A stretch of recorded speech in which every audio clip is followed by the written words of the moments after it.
ओडिशार आराध्य देवता कोटिओडियंक मौड़मणि श्री श्री जगन्नाथ महाप्रभुंक परिक्रमा प्रकल्पर प्रतिष्ठा उत्सव खूब धूमधाम रे पालित होईछि। एही अवसर रे द्वितीय श्रीक्षेत्र माटी बारिपदा ठारे मध्य धूमधाम रे पालित होईछि महाप्रभुंक परिक्रमा प्रकल्पर प्रतिष्ठा उत्सव। बारिपदा पौर परिषद पक्षरु बारिपदा स्थित जगन्नाथ छकठारे महाप्रभुंक मंदिर प्रतिचित्र लोकार्पण हेबा सह रथयात्रार चित्र एवं कल्की अवतार चित्रकलार लोकार्पण करा जायछि, जाहाकि पूर्वरु सत्यसाई छक नामरे नामित थिला। एबे यह जगन्नाथ छक नामरे नामकरण करा जायछि। केवल सेतिकी नुहे, यह सहरर एक आकर्षणीय केन्द्रबिंदु पाल्टिबा सहित सेल्फी पॉइंट मध्य होईछि। एही लोकार्पण कार्यक्रम रे मुख्य अतिथि भावे बारिपदा पौर परिषद अध्यक्ष कृष्णानंद महांती जोगदेवा सहित समस्त म्युनिसिपालिटीर कार्यकर्ता उपस्थित थिले। आज ओडिशा पई गोटे पवित्र दिवस।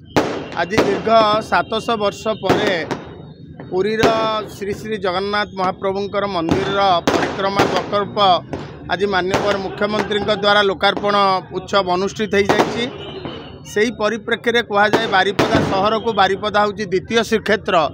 तेणु यही परिक्रमा प्रकल्पर शुभ अवसर में आज द्वितीय श्रीक्षेत्र बारिपदार पुरी जगन्नाथ मंदिर प्रतिकृति एटी आमर आज उन्मोचन होती। बारिपदा सहर सत्यसाई छकरे माननीय मुख्यमंत्री कर्मतत्पर योजना मुक्ता योजना एटा होती एवं बहुत आकर्षणीय होती। आशा करुचु बारिपदावासी को ये जो आमर जो सौंदर्यकरण कार्यर यहाँ गोटे पार्ट तांको समस्त को ये कार्यक्रम बहुत भल लगे। मयूरभंजरू सुब्रत प्रधान की रिपोर्ट, कामेब टीवी।